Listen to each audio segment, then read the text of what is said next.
Live from downtown Detroit, home of WDIV and Click on Detroit, Local 4 News at 11 starts now. High 80s and air conditioning on the list for this week with a big warm-up on the way.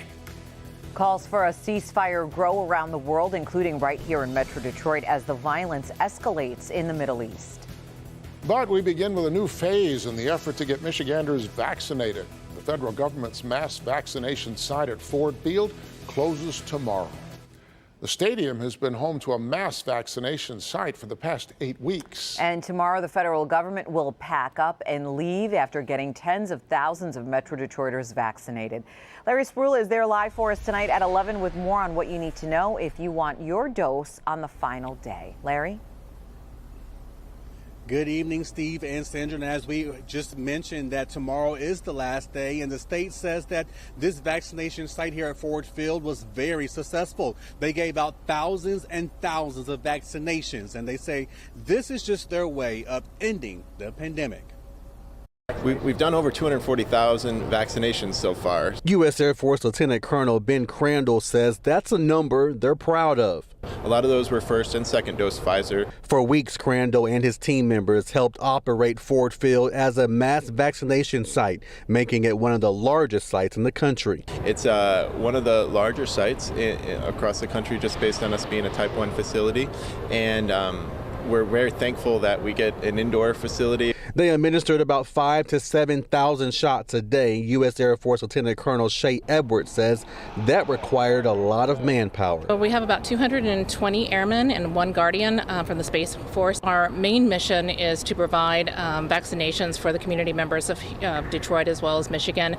We also provide logistical support, supplies, and admin support for the site and for the military mission.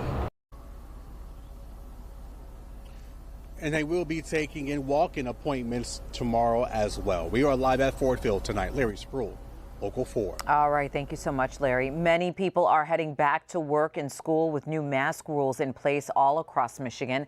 Fully vaccinated Michiganders can now get rid of the mask indoors and outdoors in many scenarios.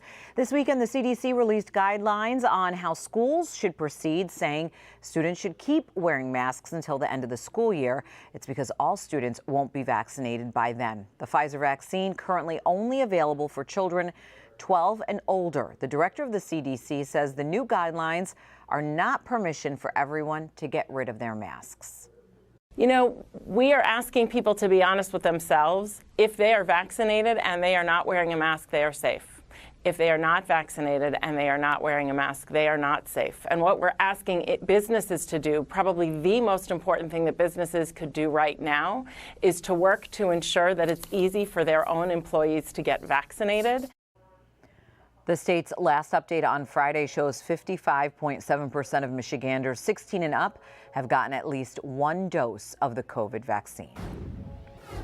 Hot and humid. I don't think we've used those words to describe the weather in a pretty long time. Yeah, a very long time. But you know what? We are bringing them back for the week ahead. Paul is in for Andrew tonight. And Paul, you are tracking quite a warm-up. Yeah, and not only have we not used those terms in quite a while, but we don't usually use them in May. So this is going to be extraordinary this week. Right now, pleasant evening in progress. Temps are in the 50s across the area. The wind is light. So basically, if you have to take that dog out for that last minute little business before you get to bed, well, it's actually pretty nice out there. A bit of a chill out there. But in any event, we're dry and we have some mid and high level clouds to the south, and there's a lot more going on to the south. But as I'll show you in about 10 minutes, this stuff is not going to make it here. Even though it looks like it's heading our way, it's not going to make it here. So tomorrow it's going to be another dry day. We're going to have really a mix of clouds and sun. There'll be plenty of sun to the far north, more clouds to the south, and kind of a mix in the middle. Temperatures, though, getting into the mid-70s. That's very pleasant. But as you mentioned,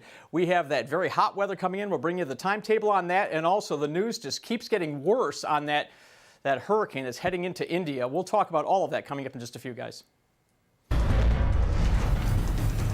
Tonight, Israeli warplanes unleashed a series of heavy airstrikes at several locations in Gaza City as the conflict with Hamas escalates. Explosions rocked the city for about 10 minutes.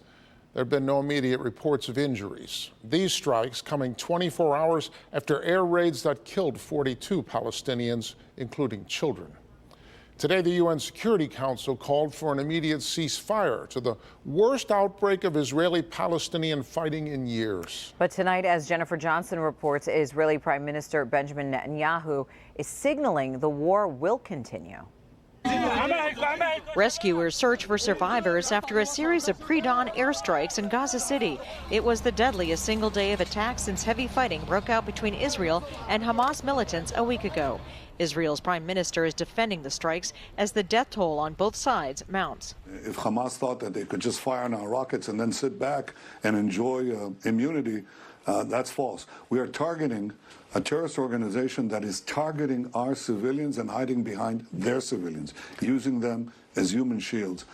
In cities across the country, pro-Palestinian rallies were held this weekend, while in New York, the UN Security Council held an unusual Sunday session, addressing the worst violence in the Middle East in years. President Biden left the White House late Saturday, ignoring reporters' questions after talking to both the Palestinian Authority president and Israel's prime minister, reaffirming his support for Israel's right to defend itself. Most in Biden's own party agree, but some are also defending the Palestinians.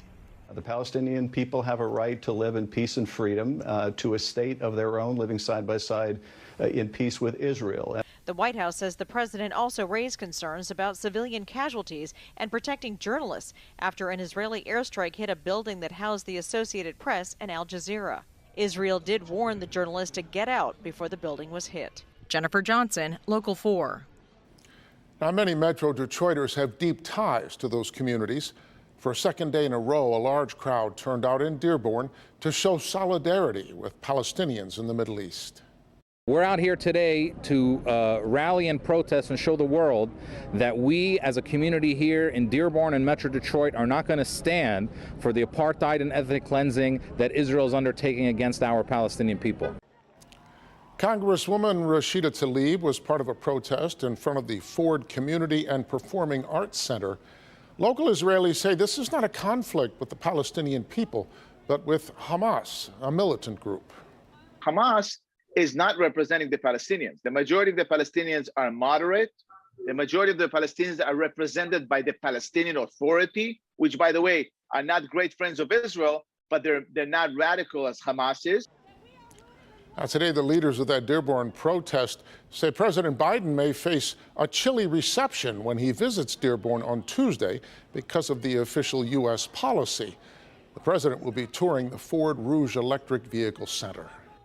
Detroit police are asking for your help tonight finding a man wanted in connection with a double shooting on the city's west side. They say this man right here fired several shots into a car. It happened on Shaftesbury near 7 Mile in the Southfield Freeway. It happened Friday night. Police say the suspect is wearing a blue cast and likely has a gun on him. One man was killed, another taken to the hospital. Again, if you have any information, call Detroit Police. People working and living in downtown Detroit might lose water for a period tomorrow. The city is fixing a leak in a 30-inch water main on Farmer Street near Bates beginning at noon. Several buildings in that 8-block area will lose water or have low pressure. The city says repairs should be finished by Tuesday morning. Well, you have just over 24 hours left now to file your taxes. State and federal returns are due tomorrow before midnight. The filing deadline, as you may know, was pushed back 2 months to give everyone a little more time to sort through the changes brought on by the COVID relief package. Now, if you do file electronically, according to the state, you can typically expect a return within about 2 weeks. You can still request an extension until October 15th. Gas prices have gone up because of that pipeline cyber attack. This weekend, prices hit $4 a gallon in one part of the country where the price of gas is soaring. And a dog dies during a nail trim. And now 4 PetSmart employees are facing charges. Grant? Making the right decision right now can seem confusing. There's a lot of information. Things are moving back and forth. We talked to a University of Michigan researcher who specializes in decision making during pandemics, and he had a lot to say about how to make that right choice.